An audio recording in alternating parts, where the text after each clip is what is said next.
It's exactly 6 months to the day since twins Georgia and Melissa Laurie went through the most unimaginable experience. Well, whilst enjoying a nighttime swim in a lagoon in Mexico, Melissa was left fighting for her life after a 10-foot crocodile attacked her in the water. Well, in June, just a week after the attack, we heard from Melissa's twin Georgia.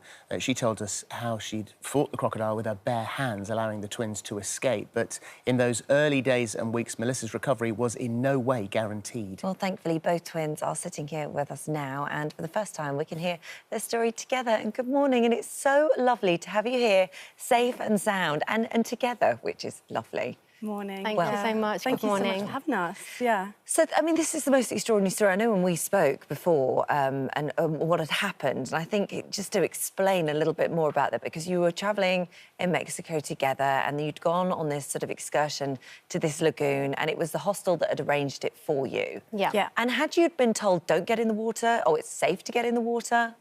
No. So basically, they said that it wasn't safe to swim in the sea. It was a very hot day, so I asked, is that OK to swim here? And they said, yeah, it's fine. I asked if there were any crocodiles, and he said no. So, Wow. yeah. So you're all swimming in the water, and you say that you're the sort of weaker swimmer, so you're a little bit further behind. Yeah. What happened next? So we were swimming in the lagoon, and the two brothers that we were with, our friends from the hostel, one of them said, what's that up ahead in the distance? I think he thought it was a log or something. And it was myself that noticed that it was a crocodile. And I was like, goodness me, like, we need to turn back. We need to get us to safety. We were all in such a panic, so we started swimming as fast as we could. And our friend was saying, get onto the mangroves and we can try and get onto the other side of the beach. And unfortunately, that didn't happen. And as my friend reached down his hand for me to grab, the crocodile grabbed the hand and dragged me under right in front of him. My God. And so going through something like this, you'd hope, actually, that once you wake up in hospital, that you almost have no memory of what's occurred. But you do remember. You remember very vividly. And I know that it's hard and difficult memories for you. But there were 3 moments, weren't there, where you sort of came up and then you were taken back down, and the final moment was what is known as a death roll, a spiral, of where the crocodile takes you under the water and turns and turns and turns. What do you remember of all of that? So I was unconscious at that time, but that's when I sustained the most injuries to my leg. And, unfortunately, it was Georgia that witnessed that horrible scene. Yeah. And for you, I mean, I can't imagine you're seeing this happen to your sister. It was very scary. Well, you never know how you're going to react in something like that. And then look what you did. So you actually fought a crocodile. Yeah, I mean, people speculate whether they'd be able to do the same thing. But you don't know until you're in that situation how you're going to handle it. Yeah. And luckily, I just, fought on instinct. What did you do then? How do you fight off a crocodile? Just with pure grit and determination, I was not going to let it take my sister away from me. But, when I found her, she was just face down in the water. And so I didn't even think that she was alive at first. So that was very scary. So I'm trying to revive her, and then it came back. So it grabbed her by the leg and pulled her away from me. And you do remember, like, flailing your arms around, don't you, and screaming, and I'm trying to calm her down. I regained consciousness at that point, and I thought the crocodile was still attacking me. Oh. And then I passed out, and then it took me away again. Yeah, a second time. So thanks to your bravery and your grit and determination, there's no doubt about it, you saved your sister's life that day, and there was a passing boat that came past. You managed to get her into the boat to safety. Yeah. You were singing to her to keep her conscious. And you remember that song that she was singing. That was beautiful. Yeah. That really was. She sang Stand By Me, Benny King, and 3 Little Birds, Bob Marley. Well, you'll never forget those songs, will you? That's for sure. No. And so you end up in hospital, and because of the injuries you sustained, we can see on your legs there some of the scarring. Yeah. But what were the other injuries that they were particularly concerned about? So they were concerned about the fluid that was on my lungs. I drowned, and they had to drain that. So they were worried that I would sort of go into, pneumonia. Right, oh, right. And after that, it was my wrist, because I sustained a very complicated fracture to that. And so they had to put me into a coma because my condition deteriorated and they weren't sure whether I would make it. And it was very touch and go at that point. And You had to sign the papers to put your sister into an induced coma, didn't you? I did. So the doctor, he sort of run through the things that he was most concerned about. And it was the fluid on her lungs. And so I went away trying to process it. And then when they came back to say, we need to put her into an induced coma now because we need to stabilise her breathing. And so that's when I had to make the very difficult call to my parents back home at 4 a.m. And to tell them what had happened. And I mean, so for any parent whose children go off travelling, it's an exciting time, but incredibly nerve-wracking time. You don't know what's going to happen. And this is the stuff of nightmares. But I think it was when we spoke to you, your parents were arriving that day. They were. So that must, to have them there, to support you mainly, because you're the one, your sister's in a coma, to support you. I mean, that must have been that hug from your mum that day. Yeah, it was amazing to see them.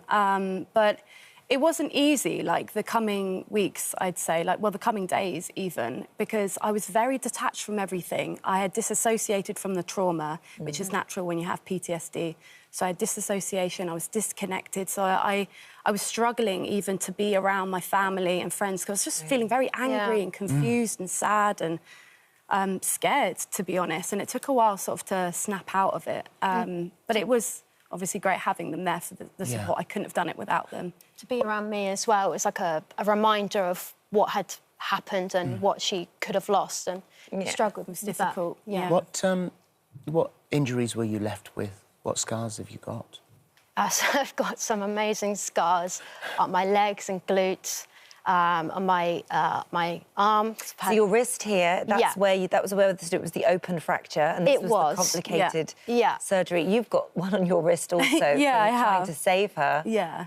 So you've both got these scars, and your tummy was particularly badly affected. On my tummy, I sustained puncture wounds to 3 of my organs. 6 puncture wounds. Yeah. God, you're lucky to be alive. And you say that when it was biting you, clamping down, you didn't feel pain, you just felt pressure. It was the pressure that I felt on my wrist, And when I was on the boat, it was the pain that I had in my stomach that took me away from the fact that I'd had that injury, because I'd completely forgotten about that. Adrenaline is an amazing drug, though, because you do not feel pain. It just keeps you going, you know.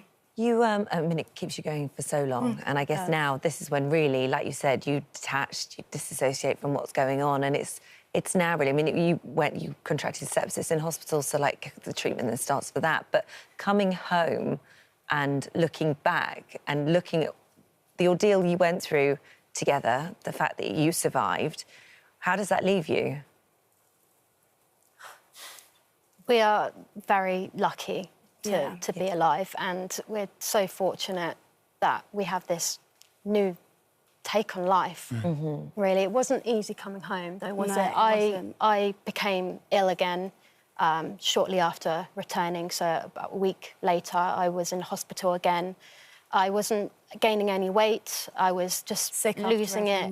Really unwell. I was diagnosed with giardiasis, which is a parasitic infection which you get from polluted water. That takes about 3 weeks for it to incubate, so I didn't start getting ill until shortly before we left Mexico. But that wasn't diagnosed till quite a while afterwards, and I was diagnosed with chronic gastritis as well, so that was causing a lot of pain in my stomach. My God, you've been through the mill, haven't you? Yeah, I was incredibly weak. I couldn't go up the stairs without losing my breath. So you're okay. You're okay now. Yeah. She had another operation on her wrist as well because it wasn't put back together properly. I mean, the medical staff in Mexico did an amazing job, but with the fracture, because it was so complicated, you really have to plan for it to have the right bits and bobs. I suppose. And what about the wildlife of Mexico? You've experienced it more firsthand than anybody would want to.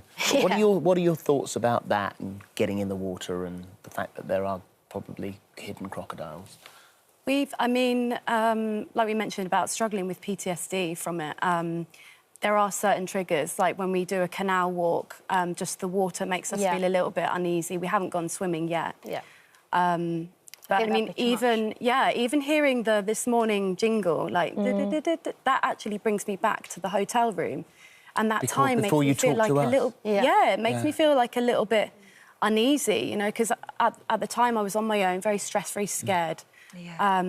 So It's so Well, early. I can't for you, believe isn't that it? you're... 6 months. yeah, You're both Too far. here. You're both... I bet you're closer than ever now. You're close before. but wow. yeah. But she's made an amazing recovery physically. But I do have to Miraculous, touch on the fact that, you know, the mental side does take a little bit longer. Of course. You know, you can't really put a time frame on it. But you've got each other. Lifetime of processing, isn't it? Yeah, and you have your friends and you have your family, but it can even be a little bit difficult to lean into them when you have depression and PTSD. I think a lot of people can relate that they feel a bit detached. Yeah. I mean, it is going to take time. Without- but Yeah. I mean, I'm so lovely to see you both. Thank you Yes, for coming. thank you. Thank you. Stay well. Have a lovely Yeah, Christmas look after too. Thank you. Yeah, Thank Merry you. Christmas. Thank you.